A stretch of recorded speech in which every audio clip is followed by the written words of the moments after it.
시청자 여러분 안녕하세요.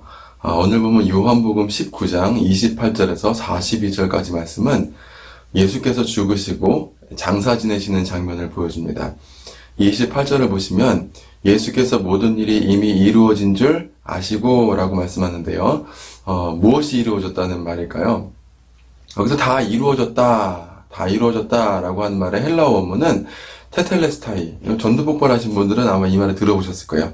테텔레스타이라고 하는 말인데, WBC 주석가 비슬리 머레이라고 하는 학자에 의하면은 뭐가 다 끝났다는 말이냐면은 제의가 종료되었다라고 하는 뜻이에요. 그럼 뭐라고요? 제사의 모든 절차와 방식이 종결되었다. 제사가 완성되었다라고 하는 뜻이라고 하는 거예요.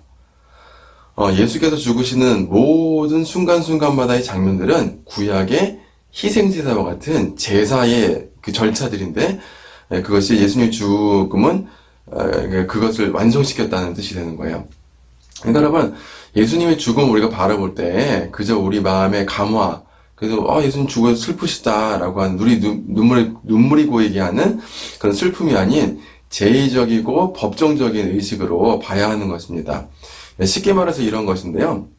사실 예수님의 죽음을 두고 이 둘 중에 어떤 것이 우선이냐 하는 논쟁들이 굉장히 첨예하게 있습니다.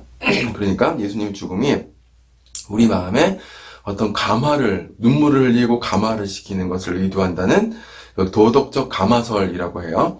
이거를 이제 주관적 속죄, 주관이 마음속에 있는 거죠. 주관적 속죄라고 표현하고, 희생제사와 법적이고 공적인 선포라고 이제 이야기하는 것이 바로 객관적 속죄라고 합니다. 이게 전통적인 우리 개혁신학, 장로교 신학의 관점입니다. 둘 다 좋은 해석이지만 제가 드리고 싶은 말씀은, 이제 앞에 있는 주관적 속죄나 도덕적 감화설 같은 경우는 눈물 흘리고 막 이런 거 있잖아요. 이게 요즘 포스트 모던, 요즘 시대의 사람들의 해석 방식들이에요. 그러니까, 옛날 영화 있죠. 패션 오브 크라이스트라고 하는 영화에서 보면은 예수님이 정말 이렇게 처참하게 막 매맞으시면서 막 끔찍하게 죽어가시는 모습들을 영화에 담았잖아요. 그걸 통해서 영화가 표현하고자 하는 게 뭐예요? 예수님이 이렇게 불쌍하게 죽으셨다. 정말 우리 위해서 얼마나 많은 고통을 당하셨냐라고 하는 거를 보여주는 것인데, 그게 제가 중요하지 않다고 하는 게 아니에요. 그거보다 예수님은 우리 마음에 그렇게 가책을 일으키기 위해서 그렇게 처참하게 돌아가시려고 돌아가신 것이 아니라, 여러분 보세요. 테탈레스타이. 우리의 죄를 하나님의 법정 앞에서 깨끗하게 공의롭게 사하시기 위해서 일종의 우주적인 제사, 단회적이고 완전한 우주적인 제사의 모든 과정들을 법정적으로 다 끝내시기 위해서 죽으심을 맞았다고 하는 거예요. 그러니까 예수님 죽음을 어떻게 바라봐야 되느냐? 우주적이고 법정적인 하나님 앞에서의 공의로운 제사로 이렇게 이해를 해야 되는 거예요. 여러분 무슨 말인지 아시겠죠? 법정적 토대가 되는 거예요. 우리 구원에 있어서. 사랑하는 성도 여러분, 공식적이라고 하는 말이 굉장히 중요하죠. 재난지원금, 여러분 예전 받으셨습니까? 재난지원금을 모든 국민에게 주냐, 아니면 예전에 하위 70%에게만 주냐, 정부의 방침에 따라서 우리 삶이 달라지게 되잖아요. 여러분, 이처럼 법과 정책이라고 하는 것은 우리 삶과 인생을 결정짓는 중요한 의식이에요. 사람들이 어떻게 해요? 정치에 관심을 갖는 거예요. 그죠? 이렇게 세금이 얼마를 묻냐, 새로운 정권에 따라가지고 나한테 어떤 이득이 더 될 수 있는 정책을 펼치냐에 따라가지고 장애인 인권을 더 챙기냐, 아니면 이렇게 다른 걸 더 이제 복지 예산을 줄이겠다, 다른 데 더 쓰겠다, 성장을 하겠다, 이런 여러 가지 정치 지도자의 법 제정과 정치 철학에 따라가지고 이 삶의 질이 달라지는 것이죠. 근데 여러분, 예수님의 죽음은 그렇게 봐야 되는 거예요. 무엇보다 중요한 이 정치적이고 공식적인 공적인 일로 예수님의 죽음을 바라봐야 된다는 거예요. 개인의 죽음이 아니에요. 이거는 우주적인 거예요.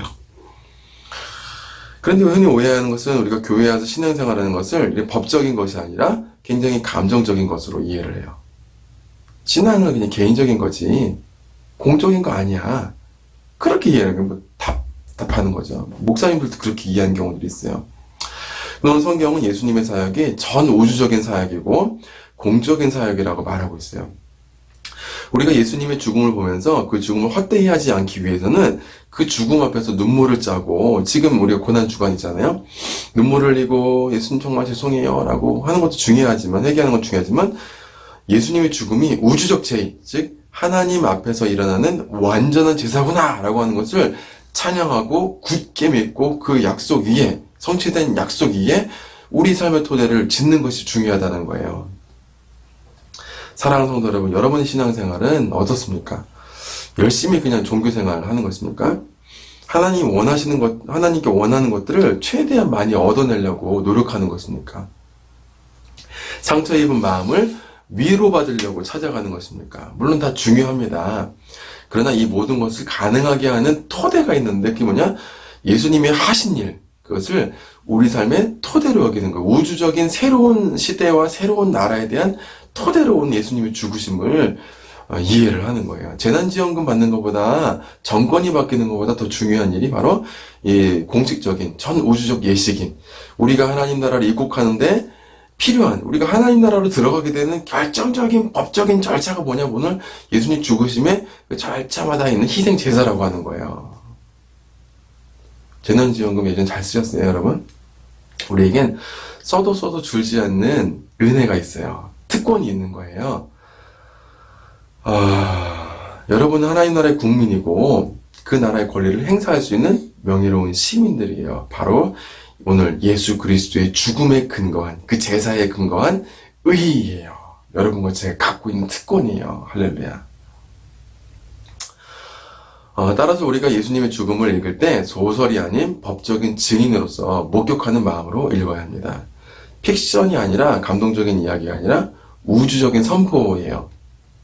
31절에 보시면은 유대인들이 예수님의 시신을 안식일까지 십자가에 매달지 않기 위해서 빌라도에게 예수님과 또 같이 달린 죄인들 다리를 꺾어가지고 시체를 빨리 죽여가지고 치워달라는 요청을 하였는데요. 여러분 아시지만 당시에 십자가형은 매우 잔인했어요. 그래서 죽는데도 며칠 동안 걸렸다고 해요. 이런 경우에 군병들이 죄수들의 다리를 쇠몽댕이로 이렇게 다리를 쳐갖고 산산조각 내는데, 이렇게 해서 피를 과다 출혈시켜가지고 빨리 죽이곤 했다고 합니다. 그런데 신명기 21장 22절에 보시면 처형된 자들은 밤새 교수대에 매달리지 못하도록 했는데, 성경에서는 이는 저주받은 시체가 땅을 더럽히지 못하도록, 그러니까 죄를 짓고 죽은 그 사람의 시체가, 그 피가 땅을 더럽히지 못하도록 빨리 그 시체를 치우는 습관이 있었어요. 신명기에 보면 그런 법이 있었어요.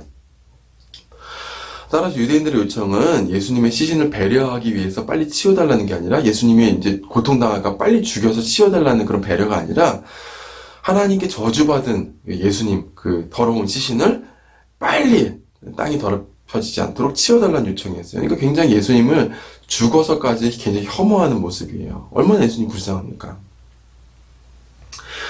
그러나 예수님이 이미 운명하셨기 때문에 로마 군병은 예수님의 다리를 치지를 않았어요.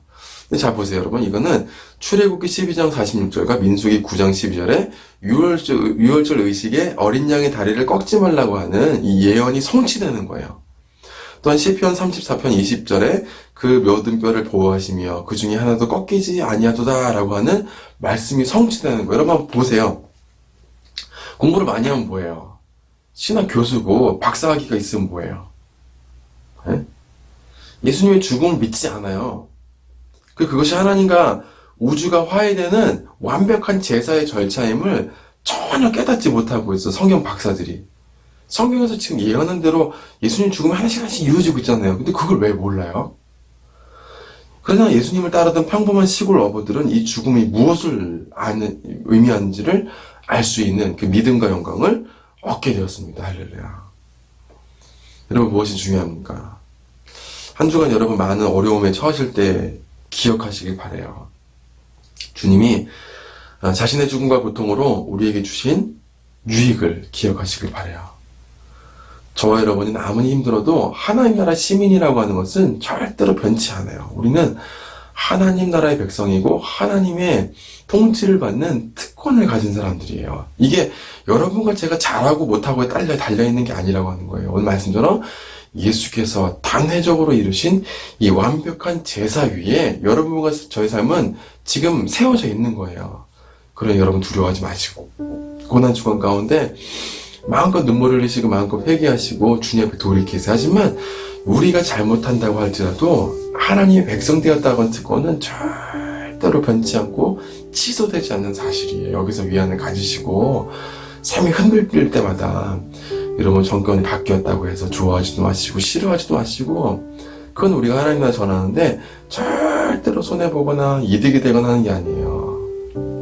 변치 않는 이래나 저래나 우리는 하나님 나라 백성이라고 하는 거예요. 이 사실을 기억하시고 너무 들뜨지 마시고 그렇다고 너무 좌절하지 마시고 중심을 잡고 주 예수 그리스도의 완벽한 제사에 여러분 삶의 토대를 세우시고 거기서 기쁨을 얻으시고 거기서 특권과 명예와 여러분 의로움과 자랑스러움과 여러분 이 삶에 대한 당당함을 가지고 살아가는 여러분 되시기를 바랍니다. 불안이 엄습할 때마다 이렇게 선포하세요.